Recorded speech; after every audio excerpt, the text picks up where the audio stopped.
This Torah class is brought to you by TorahAnytime.com.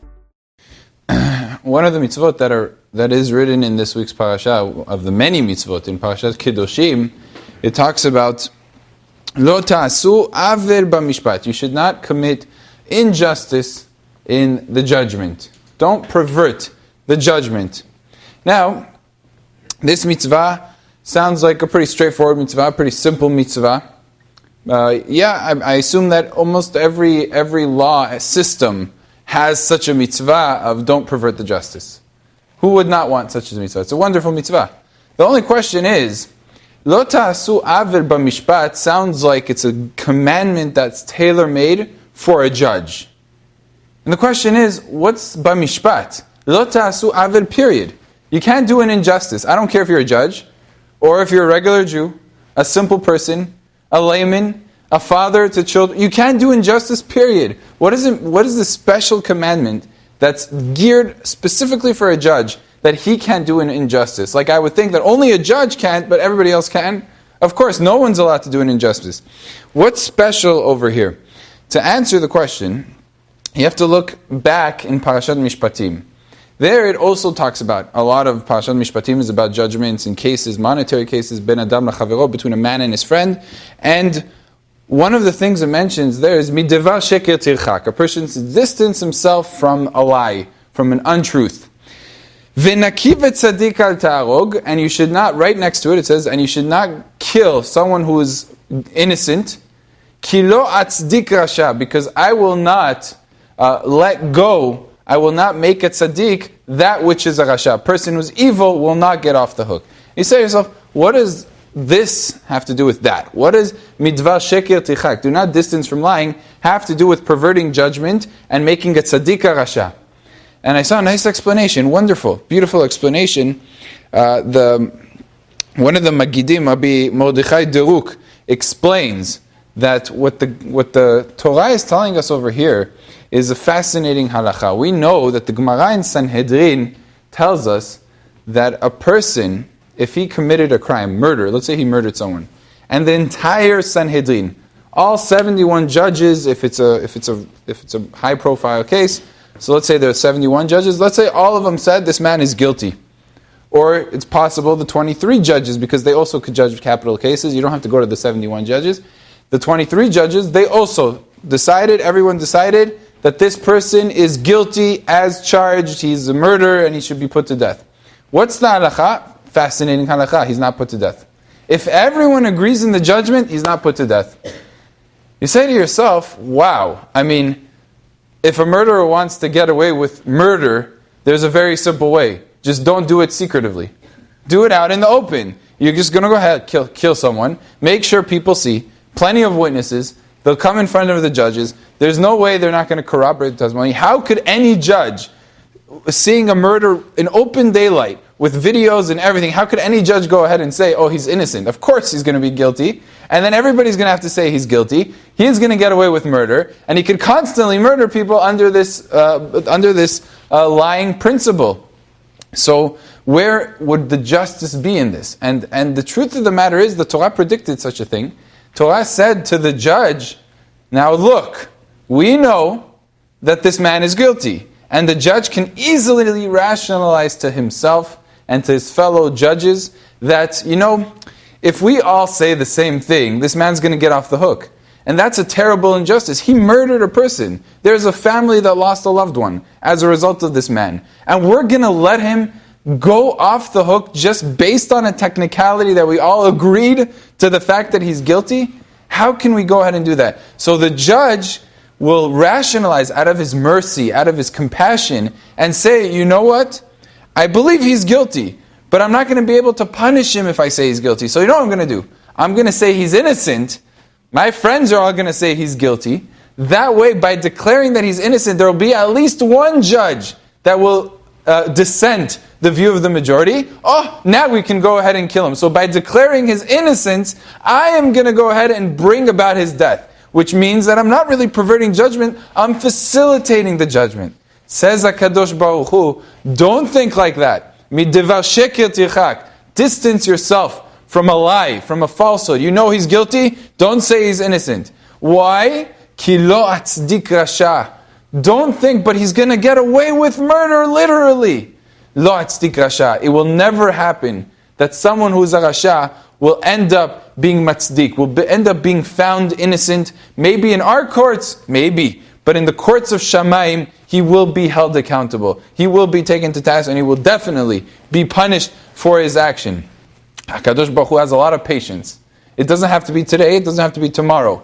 But he will find his punishment in the exact way that he deserves. This is a concept, this is a principle that's really important. And when we come back, Lo ta'asu aver b'mishpat, what is the Torah commanding here? When the Torah says, don't do an injustice in the judgment, that's talking to the judge. And he says to himself, I could carry out a fair judgment, a true judgment, or I could go ahead and follow the Torah. Which one should I do? Torah says, don't pervert the judgment to declare what you would consider fair and moral. It's not what you think. It's what HaKadosh Baruch Hu tells you. So it's a specific command, because one might rationalize and say, I'll say he's innocent in order to be able to kill him. And the Torah says, don't do that. Don't commit this injustice.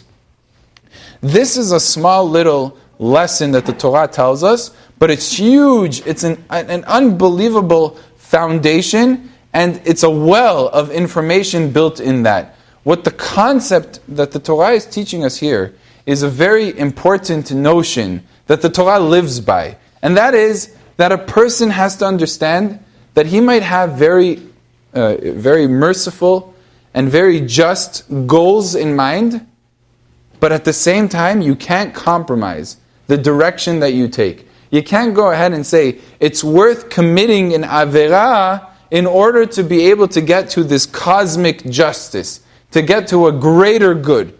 A greater good is wonderful as long as you don't do sin. You can't take the approach of doing an injustice in order to provide justice. If a poor man steals, the Torah says, you cannot go ahead and say, well, he's poor and it's Bill Gates, so what? You're going to be in favor of... The Bill Gates should give him money anyways. So what's the big deal if I find the judgment in favor of the poor man that doesn't have a penny to live by? No, you're not allowed to do that. A judgment is a judgment. I don't care who it is, what it is, and how it is. You have to be fair. Even though in the global sense, well, that's being fair. It's causing the distribution of wealth to be equal. You can't go ahead and do that. The Torah does not permit such a thing. That's true for a judge. But it's not just true for a judge. It's true for every single person under the sun that we live in this earth that HaKadosh Baruch Hu provided for us. Every single person has these decisions to be made, and sometimes we falter in making the right decision. Now I'll give an example from the Gemara in Masechet Ketuvot. The Gemara talks about Rabbi Akiva when he was not Rabbi Akiva, when he was just Akiva the shepherd. And Akiva the shepherd was a shepherd for a prestigious man. His name was Kalba Savua, which literally means a satiated dog. Why? Because any person that would come into his home as hungry as a dog, because we know dogs are a type of animal that you're even allowed to feed them on Shabbat, which you're generally not allowed to feed animals that don't belong to you on Shabbat. If you see a stray dog, you're allowed to feed it because the dog is especially hungry. It doesn't have as much food as all other animals. And the Torah said, "V'rachamav al kol ma'asav," you have to be merciful on all the animals, and therefore you would be allowed to feed the dog even if it doesn't belong to anybody. It's a stray dog, which you're not usually allowed to do by other animals if it involves a deal of energy and effort. It's called tircha yetira. So the dogs are especially hungry. Karba Sabua would take the hungriest person you could find. He would come to his house and he would be full. And that's it. He would be totally full. So Karba Sabua was obviously a very generous person. He was a tzaddik, he was Yireh Shamayim, and he cared about the Torah and religion. He cared deeply about the mitzvot, the commandments, and the law of God. And of course we know what happens. Rabbi Akiva was not a Talmid. He was Amaretz. He was just a regular folk, didn't know anything about the Torah. But the future wife of Rabbi Akiva, Rachel, the daughter of Karba Sabua, sees Akiva, and she sees that he has good traits, good midot. He's a man that's nice to other people. He has tziniut, modesty in his conduct. So he's not a person that knows Torah. He doesn't have the Torah. Fine, but we could teach him that. That he could learn. but the character traits is what defines the person on a very basic level. And she said, this person has major potential, and I want to marry him. She told Akiva, you want to get married to me? I'll make a condition. I will marry you on the condition that you go to the yeshiva and you learn Torah. Otherwise, forget about it. I'm not interested in an Am Haaretz. You can't be a chassid, you can't be a pious man if you don't know anything. And therefore, it's very nice you have good midot, but without Torah, it's not worth it. And therefore, you go to yeshiva, I'll marry you. It's a great offer. You get to sit in yeshiva, and then you get a wonderful wife, and you get wealth. How can you refuse that? Especially, you see, this woman is a righteous woman. She's not just a simple Jew. And Akiva agrees. Of course, I'll marry you. It says that they did Kiddushin behind her father's back. Her father didn't know. She knew that if he would find out, it's the end of her. There was no way he's going to permit it. She did it behind his back, which also teaches us an important halakha as well. We'll get to that. She gets engaged to him. Kiddushin, not married yet. Karba Savua finds out. Doesn't say how, but he found out that she went ahead and did this. And she sent, he even knew that Rabbi Akiva went to the yeshiva. She says, you married this shepherd? What were you thinking? He got so angry with her. He said, this person doesn't even know a word of Torah. He doesn't even keep one mitzvah properly. He won't even learn one perek. One perek he doesn't even know. And this is the type of person my daughter is going to marry? I can marry you off to the greatest Talmid Chacham of the generation, and you're going to marry this nobody that doesn't know anything? Get out of my house. Kicks her out of the house, and he forbids her from deriving any pleasure from his wealth. He's madir ana'ah. He makes a nidr, a vow, that he's not going to go ahead and give her anything, a penny from his wealth. That's a pretty serious shalom bayit issue you got there. But she's unfazed. She leaves the home. She's on her own. Her husband's away in the yeshiva. He's not even home anymore. And she's living that way. 12 years. Rabbi Akiva was becoming Rabbi Akiva. And she was nothing. She had nothing to eat, nowhere to sleep. It was literally devastating for her, those 12 years. The only thing that kept her going was the knowledge that her husband is learning in the yeshiva and he's becoming a great man. Did she know exactly where he's holding? Is he wasting his time? Is he using his time, maximizing it? She had no idea. 12 years later, Rabbi Akiva heads home and he has 12,000 students following him. He's almost home and he hears a conversation.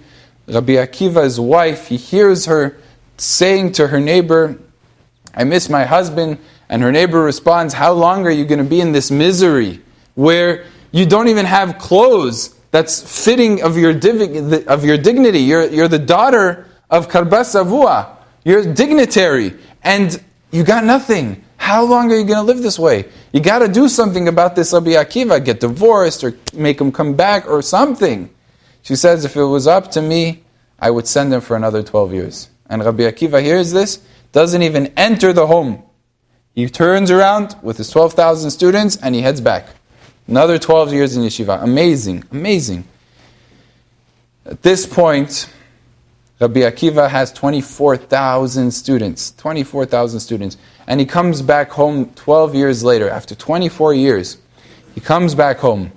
And this time, the whole town hears the great man, Gavra Rabbah, a great Torah scholar, has come to our midst. And the whole town is excited and happy. Karba Savua is excited. He says, oh, this is great. I've been excommunicated my daughter for 24 years. It's already time to bring her back. I need a Talmid Chacham to do Hatarat Nedarim, to nullify my vow. And he didn't know it was Rabbi Akiva. He didn't know this was the shepherd that he went ahead and his daughter got married to. But he knew it was a great man. So Karba Savua comes to Rabbi Akiva without knowing. He says, look, my daughter went ahead and she married this Am Haaretz. And if she married him, I didn't want her to do it. I made a neder, but it's been 24 years and I want to regret that which I've already done. I want to disavow that neder. And Rabbi Akiva says to him, look, it's not so simple to disavow something. You have to have a petach. You have to find an opening. something that if you would have known about it at the time, you wouldn't have made the neder in the first place. So Rabbi Akiva says, look, if you would know that the person that your daughter married would go to yeshiva and he would become a great man, would you have made the neder? He says, are you kidding me? If he would have learned one perek of a Mishnah, I wouldn't have made the neder. Forget a Talmid Chacham, if he would have learned anything, I wouldn't have made such a neder. So Rabbi Akiva says, I am that person. I am the husband of your daughter. And he hears this and he's excited and he's so happy, he's so enamored that he gives away half of his wealth to Rabbi Akiva. Half of his riches goes to Rabbi Akiva. It goes without saying that the neder was removed. And Rabbi Akiva comes back to his wife, to Rachel, and she kisses his feet. She misses him so much. She's so happy to see that he became a big Talmid Chacham. According to some opinions, she didn't even know that he was the great man. When he was coming back to the town, she had no idea it was Rabbi Akiva. She just came to him and then she finally saw who it was. And the students tried to take her away. Rabbi Akiva said, absolutely not. Our Torah is her Torah. It's all because of her. And that was the beautiful ending to that story. Why am I bringing this story in? Because this is a typical reaction that fathers have. As a father, you care for your children. You care what's best for the child. You want to do what is important and what is not important. And you feel that you understand better, that you know better. But sometimes what happens is we get so caught up with the mentality of doing what's right and what's appropriate that we forget that there's another human being there. And we could suppress and excommunicate and do terrible, terrible things, cruel things. In the sake and in the honor of the Torah, we are stepping over other human beings and even our own children because we think we know what's best. And I've seen this in the past. I've seen this in actual relationships between parents and children. They don't want the child to go to yeshiva. Let's say you have a parent, he doesn't want the child to go to yeshiva, absolutely refused. Does the parent consider, why does the parent want that? Because he has something against the yeshiva. He wants his child to have parnasa, to have a good life, to have wealth, to have yeshuva dat, so his mind is not constantly worried. He sees some of the rabbis, some of the yeshiva guys, how difficult it is for them. They could barely make ends meet. He doesn't want that for his son. Does he have good intentions? Absolutely he has good intentions. It's not that he has something against the yeshiva, but he wants his son to become educated so he has an easy life, an easy parnasa. He has good goals. But then the question is, how do you pursue those goals? Then he attacks and he's vicious and he screams and he yells, you're not going, I'm not having it. That's what you do? Is that what HaKadosh Baruch Hu wants? That's lo ta'asu avil b'mishpat. That's doing an injustice. Even if you have noble goals, first think that maybe you're wrong, maybe you're making the mistake, maybe life isn't just about amassing wealth, maybe that's not where happiness is found, maybe actually misery can be found there more likely than happiness, but those considerations don't matter. What's important is I think I know best, and therefore this is right, and I'm not going to stop at anything, even if it means demeaning and suppressing what my son feels or what my daughter feels. And there's another chidush that is learned out from this Gemara, from Masechet Ketuvot, with Rabbi Akiva. The Tosfot there asks a very basic question in the concept of nidarim. You know, what we mentioned, the concept of doing hatarat nidarim, disavowing an oath, it requires a petach. A petach means an opening.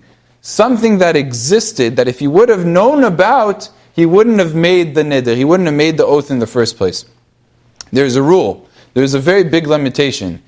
En potchin banolad, which means that you can't create an opening for something that was born, that occurred after, that occurred in the future. You can't make an opening from such a thing, and the reason is very basic, because the concept of a petach means I overlooked something, and if I would have known that something, I wouldn't have made the vow in the first place. But if it's something that really only happened in the future, then you didn't really overlook anything. Let's say, for example, I made a neder that it wasn't that he went to yeshiva. Let's say I made a neder that I don't want to go ahead and have anything to do with such and such a person, with Reuven. I don't want to have anything to do with Reuven. And then Reuven, a week later, wins the lottery. and he becomes a big person, and everybody respects him, everybody honors him, and all of a sudden, I don't want to keep my vow anymore, I want to become friends with him now. He has money. So now I like him.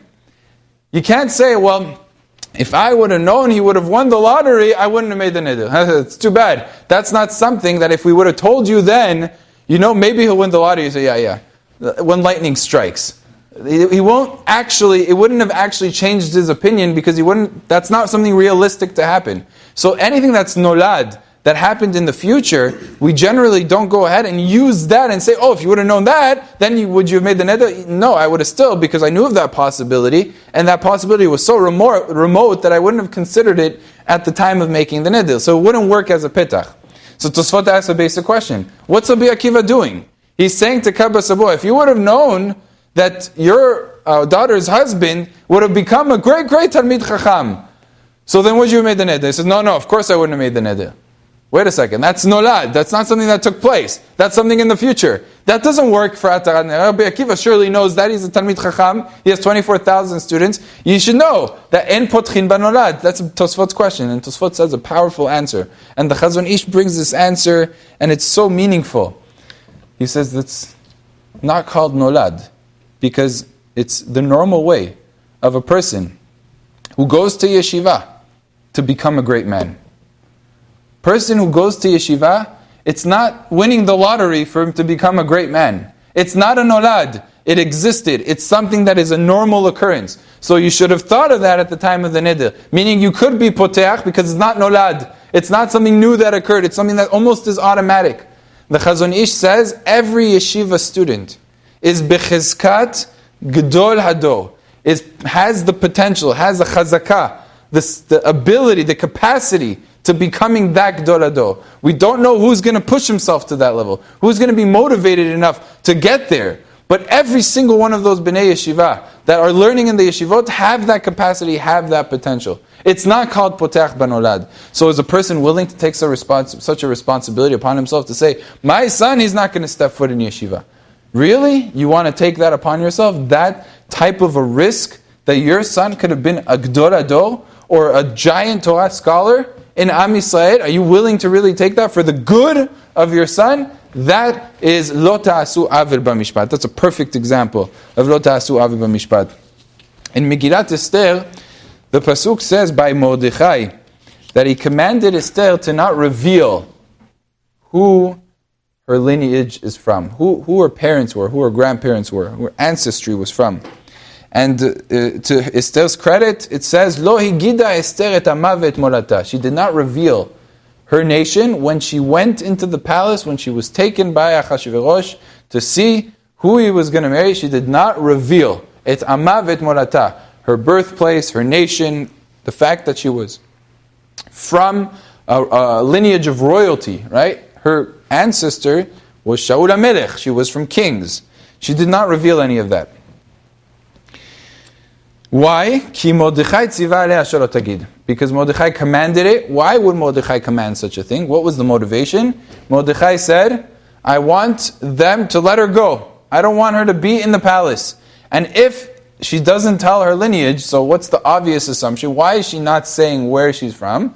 Oh, it must be she's from really bad lineage. Maybe she's from an incestuous relationship, or maybe from adultery, or a nation that is a disgraceful type of a nation. So she doesn't want to reveal. And then she will be looked at very negatively, and she'll be cast out of the kingdom, and the king will not want to marry her. That was the plan Mordechai was implementing over here, to try his best to get Esther out of the palace. Yeah, but the next pasuk, pasuk Yud and pasuk Yud Aleph, the very next pasuk, it says, Uvchol yom vayom, every single day, once Esther was taken, Mordechai mithalech lifnei chatzah bet hanashim lada'at et shalom Esther. Mordechai was a royalty, he was dignitary as well, and he would go back and forth in front of the palace to find out what was taking place with Esther. What was happening with her? He was trying to find out. And Rashi was saying, what do you mean you're trying to find out? What is it? Mordechai was curious. It's not the ways of the Chachamim. Do you see Chacham Ovadia going out on the street and trying to find out what's taking place in the government and what exactly are they running? That's not the ways of the Chachamim. But Mordechai was exceptional because Mordechai It says that he received a remez from Shamayim. He received a hint from HaKadosh Baruch Hu that there will be redemption through Esther. And Mordechai said it's not possible that such a tzaddiket, such a righteous woman, will be taken to the hands of this Rasha. Achashverosh was no different than Haman in his evilness.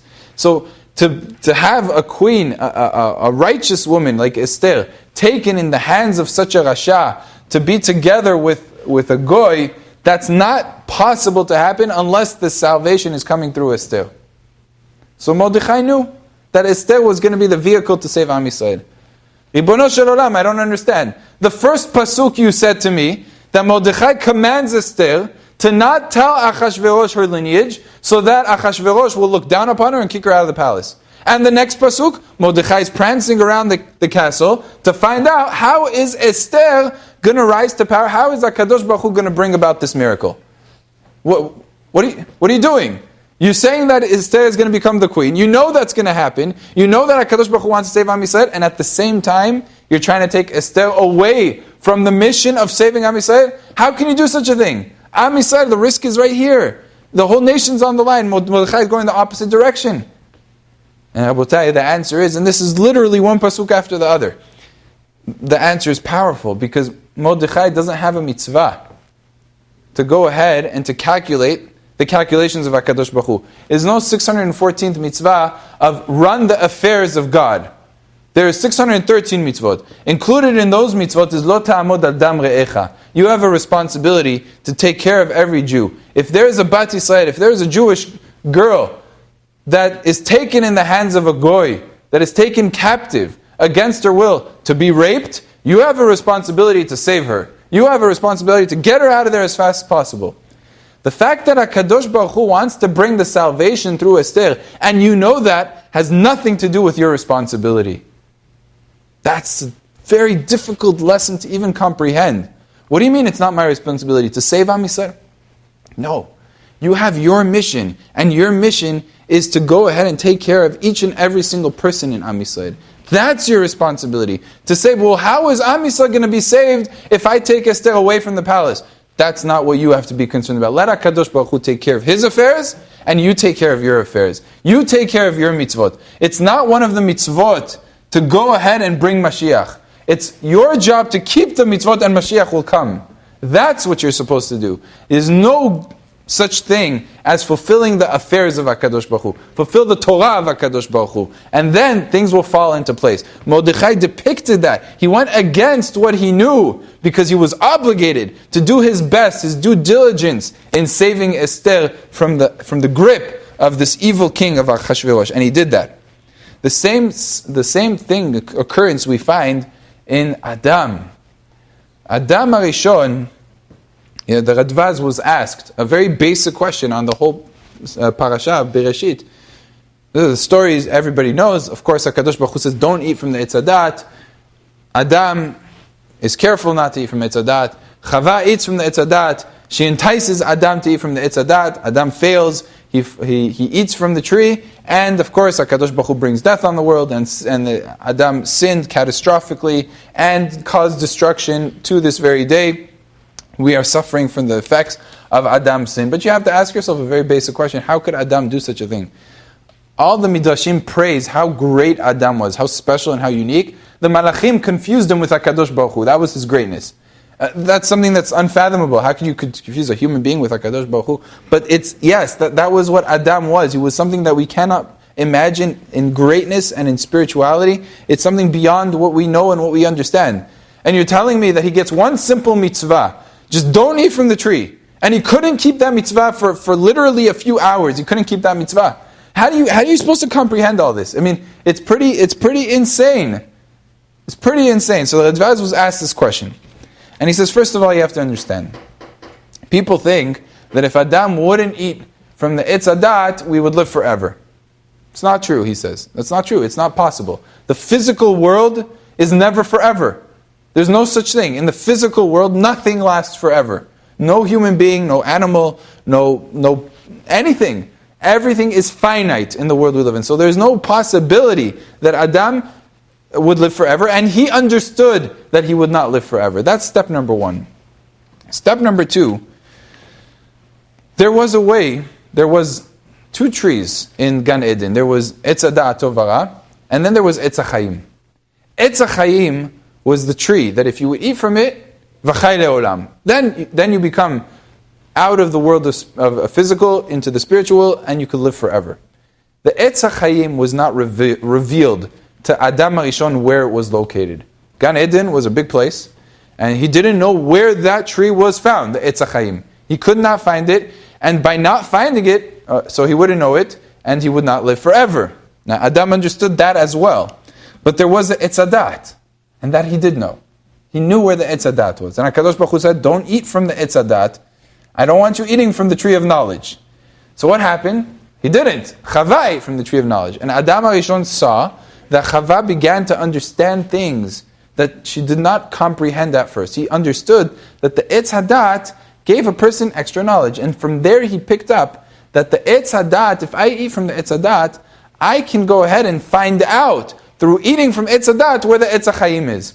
Now why would you eat the Etz HaChaim? Says Adam HaRishon, right now I serve HaKadosh Baruch Hu in a finite sense. I could serve him, who knows, 90 years, 100 years. Adam HaRishon didn't know how long he would have lived. 90, 100, maybe 200 years. But then eventually I'll die. And I won't be able to serve HaKadosh Baruch Hu. I want to make sure that I can serve HaKadosh Baruch Hu forever. And it's true. So I'll violate one of the commandments of HaKadosh Baruch Hu. I'll violate from eating Etz Hadat. It's worth one violation to be able to serve HaKadosh Baruch Hu for eternity. No, it sounds like a good calculation. If you look at it as an investment, you lose $1,000 to make $100,000. That sounds like a pretty good investment to me. It's worth it. So Adam says, so fine, I'll make a sin, one sin, but I'll gain a tremendous amount of ability to do mitzvot u'ma'asim tovim. So yes, he knew he was going to violate what HaKadosh Baruch Hu, and he purposely went and violated. Because through violating, he felt that he would worship HaKadosh Baruch Hu better and more eternal through eating the Etz HaChaim. So what does HaKadosh Baruch Hu say? You have to understand, you made a grave error. You had good intentions, there's no questions, good intentions, wonderful. But you made a mistake. Because you think that you're allowed to violate in order to get to a goal, and even a very lofty goal. You can't violate anything for no reason whatsoever. You're not allowed to do what you did. And HaKadosh Baruch Hu said, I don't treat this lightly, this is no joke, and not only now are you not going to be able to find Etz HaChaim, because this is the point where HaKadosh Baruch Hu says, and he kicked him out of Gan Eden, Pen yochar gam Etz HaChaim v'chai le'olam, as the Torah says. He kicks him out of Gan Eden, so he cannot locate the Etz HaChaim. And then HaKadosh Baruch Hu says, because of this, now you're going to go ahead and have death decreed upon you much sooner than you would have had otherwise. So Adam HaRishon, and the concept of this death is a death that's from circumstance, not just atrophy. So before Adam ate, it was just a matter of, there was no death from occurrences. There was no murders or things like that. He would just live until a point he gets old and he dies. But then became sicknesses and other punishments, and a real death as we know it today is when that took place, during that time. What do we see? That even when one has a very noble goal, this is the ultimate sin that caused what we live in today because of Adam. What was that sin? The sin was, he looked for a goal, and then he said, you know what, even though right through this way is asur, but it's better to do the isur in order to get to the goal. And that's a false mentality. That is the original mistake of Adam HaRishon, and that is a mistake that we cannot go ahead and repeat. In Israel, in 1948, literally month or 2 months after the establishment of the State of Israel, there was a ship that came from France. The ship was carrying cargo of weaponry. There was a war going on. And ammunition, soldiers, volunteer soldiers, Jewish volunteering soldiers that were coming from France to Eretz Yisrael to supply weaponry, material, and people, manpower, to fight the war. Who was organizing this? Is a man that later on became Prime Minister, Menachem Begin. He was the head of the Irgun, which was called Etzel. It was basically a fighting militia that he organized that was an underground militia type. And this was happening at the same time that the IDF that we know today was being established under Ben Gurion. Ben Gurion was the top sergeant of the IDF, which was the official national army of Israel. And then the Irgun was like a separate army of Menachem Begin. And they were fighting in the different fronts and different things. And this shipment was coming from Menachem Begin. They agreed upon its arrival. It comes, and Ben Gurion refuses to allow the ship to go ahead and to be unloaded, to have the ammunition taken out, unless it is handed over to the IDF. It cannot be handed over to Menachem Begin. And he felt that this was very important and it cannot be done. He convened with his people, who at the time the general in that specific location was Yitzhak Rabin, and he said to him that if it requires you to open fire, you open fire. And you make sure that no one gets this except for us. This is our ammunition, we're going to be taking it. And that's exactly what took place. They refused to let them keep it. Etzel was trying to communicate with Ben Gurion, they're trying to make it work, but Yitzhak Rabin began firing at other Jews in order to be able to confiscate this shipment and to receive the ammunition for their army, and so that it should not go ahead and divide the army in two. Tragically, there was about 10 people, 10 Jews, that ended up dying. Why did they do it? So that the army should not be split. Ben Gurion was quoted saying after the war that this Totach HaKadosh should be put, the missile that was shot, they sunk the ship in order to go ahead and to not have it enter. They lost everything that was on it. He said this Totach, this rocket that sunk the ship, should be placed next to the third Beit HaMikdash if it should be built. If it should be built, because he was not believing in the Torah. So he wasn't any tzaddik, Ben Gurion. But it will be built, he means. But that's what he said. The missile should be placed there because it's kadosh, it's holy. This is the mentality that is so crooked and backwards and messed up and bent out of shape. When a person says, the goal of establishing the state of Israel is the prime goal, and I'm willing to kill another Jew in order to accomplish my mission, and my army and my IDF will be successful, and I'm willing to sink the ship, and that ammunition could have saved hundreds, if not thousands of lives in the establishment of the state as a result of the war that was happening, and the fact that they did not have, this was scarcely needed material to fight the war. They were fighting a war without ammunition, and then sink a ship and kill people in order to go ahead and to unify the army, the concept of having a unified army. They went ahead and they did something that was unforgivable in Am Yisrael, and they were willing to kill other Jews. 3 years after a Holocaust, where Germans were killing Jews, Jews were killing Jews for the sake of the establishment of the State of Israel. That's how far a person could go under this banner of lofty purposes, lofty goals. He's willing to kill his own brother and step on his own family members in order to accomplish what he wants to accomplish. That's an important lesson. If a person doesn't have principles and morals based and founded on the Torah, he will go ahead and he will do terrible evil in the world. And that's what we see. That is what we see when we see in homes, and we see it in communities, and we see it in governments. All these types of mentalities, that it's worth going and doing X so that Y can be accomplished. And this is not the derech of the Torah. It's not the way the Torah wants us to conduct ourselves. A person has to be yashar. He has to keep the Torah and the mitzvot the way HaKadosh Baruch Hu wants to keep it. He can never overlook the feelings and the life of another Jew. And as a small example, Rabbi Sami Salant, one day he saw one of his students. And his student was doing Netirat Yadayim, but he was doing it like the Gemara says, that a person who does Netirat Yadayim, not like quickly, but with a lot of water, is Zochet to Ashirut. He's Zochet to having good Parnasah. He merits to have wealth. Okay, so one of his students was taking the water, pouring carefully, one hand, other hand, making sure he gets every single part. And Rabbi Sami Salant says to him, I don't want to see this anymore. I'm trying to go above the letter of the law. He's like, none of it. I don't want it anymore.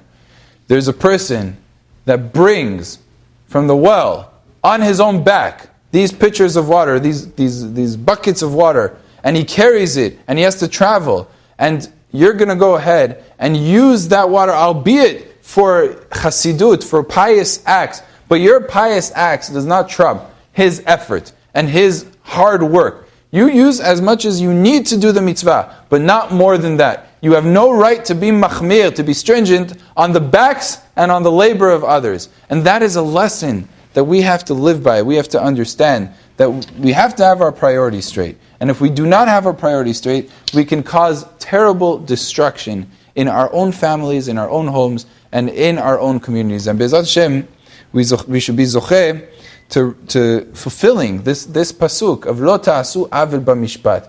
We're constantly in judgment. Every single person is always making judgment calls. And he has to decide, should I do Y or should I do X?